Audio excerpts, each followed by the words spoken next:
Wesh les otaku, comment vous allez? Moi c'est le feu, ça fait un long moment qu'on ne s'était pas retrouvés et malheureusement c'est bientôt la rentrée des classes. Et je sais que vous êtes tristes les gars, voilà pourquoi aujourd'hui on revient avec une théorie qui va faire débat. Mais on s'en fout car justement nous les débats, bah c'est ça qu'on aime. Du coup aujourd'hui on va parler du premier antagoniste de Dragon Ball Super et du film Battle of Gods, j'ai nommé Akaishin Beerus-sama, et de son ascension vers le titre de dieu de la destruction. Comment Beerus est-il devenu dieu de la destruction? On va tenter de répondre à cette question juste après le générique.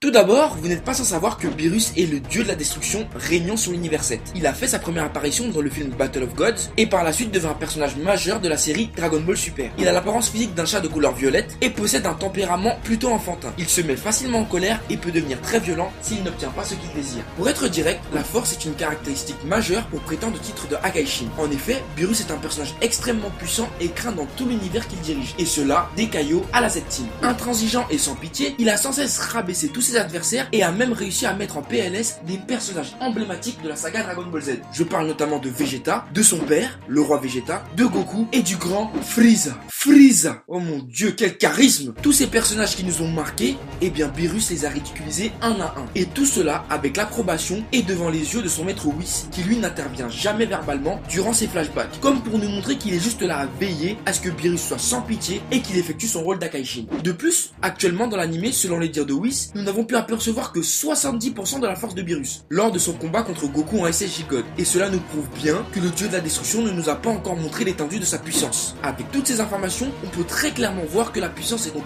essentielle pour accéder au titre de Akaishin. Cette notion de puissance nous est encore plus soulignée lorsque Whis demande à Goku s'il voudrait bien être le prochain dieu de la destruction. Et cette demande nous prouve bien encore une fois que Whis a reconnu la force de Goku en tant que guerrier le plus puissant de l'univers 7, sans compter Beerus. Ensuite, certes la force brute est impérative, mais celle-ci ne fait pas tout pour pouvoir prétendre au titre de Akaishin. Car nous avons appris récemment dans l'épisode 58 de Dragon Ball Super que les Kaioshin et les Akaishin fonctionnent par paire. En effet, si le Kaioshin de l'univers 7 meurt, Beerus meurt aussi, et inversement. Grâce à cela, on peut affirmer que pour qu'une personne devienne dieu de la destruction, elle doit effectuer un pacte avec le Kaioshin de son univers, et cela leur permettra de lier leur destinée à tout jamais. Ce qui m'amène à penser qu'en réalité la personne avec qui Beerus est actuellement lié n'est pas le Kaioshin actuel, mais plutôt le doyen des Kaioshin. Pourquoi tu me diras? Eh bien tout simplement parce que dans un premier temps, Beerus et le doyen des Kaioshin existent depuis quasiment le même nombre d'années, soit 150 millions d'années. Quoi? T'es choqué? Frérot, c'est des dieux. À partir du moment où Beerus peut dormir 39 ans, qu'est-ce qui te choque? Ressaisis-toi frérot, on est dans Dragon Ball, merde. Impossible is not Dragon Ball, retiens ça. Bref, je disais donc que le suprême Kaio et Beerus sont à peu près âgés de 150 millions d'années, ce qui englobe 75 millions d'années sans qu'il ne se passe rien, mais tout bascule à partir du moment où le vieux Kaioshin se fait avoir par la sorcière et fusionne avec elle, et plus tard se fait sceller dans la Z-Sword, et se fait libérer 75 millions d'années plus tard par Gohan dans Dragon Ball Z. Mais on apprend dans Dragon Ball Super que la personne qui a scellé le doyen des Kaioshin dans la Z-Sword n'est autre que Beerus-sama lui-même. Et pourquoi selon toi aurait-il enfermé le doyen des Kaioshin dans cette pauvre épée? Tout simplement car ayant vu que le doyen des Kaioshin avait fusionné avec la sorcière et s'était considérablement affaibli, Beerus a préféré l'enfermer dans la Z-Sword afin qu'il ne soit pas inquiété par des menaces telles que Majin Buu comme l'ont été les autres Kaioshin. Et je tiens à rappeler que le doyen des Kaioshin était le seul maître Kaioshin à son époque, et avant lui il n'en avait pas dans l'univers 7.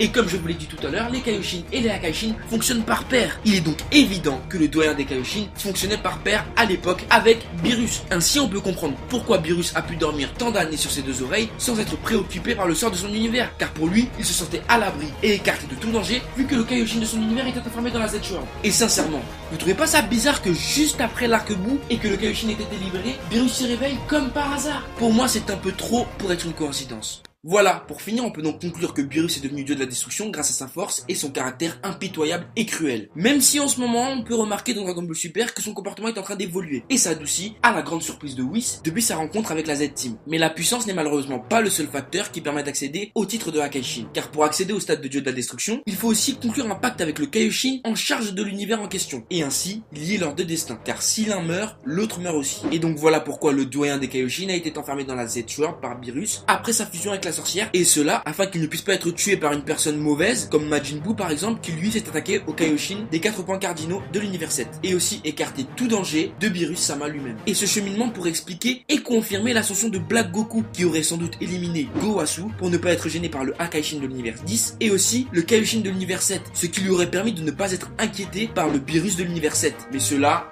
je vous avoue que c'est une autre théorie. Voilà, c'est déjà la fin de la vidéo. Sachez que les informations sur les Kaio et les Akaishin sont issues du wiki de Dragon Ball Super. Donc, je sors mes infos de sources sûres. Je tiens à rappeler que cela reste une théorie. Cette vidéo est une théorie et restera une théorie. Et elle a été faite pour que nous puissions tous réfléchir ensemble, en famille, dans la joie et la bonne humeur. Au passage, je passe un gros big up à mon second, mon Zoro. Merci mon frérot, on est ensemble. Sur ce, c'est la fin de la vidéo. N'hésite pas à mettre un gros like si tu as apprécié. Abonne-toi et rejoins la famille car c'est très important frérot. Tu verras ici, c'est le feu. On s'amuse comme des petits fous. Donc, n'oublie pas de partager cette vidéo. Et quant à moi, je te dis à très vite sur la chaîne pour de nouveaux contenus. Sayonara frérot.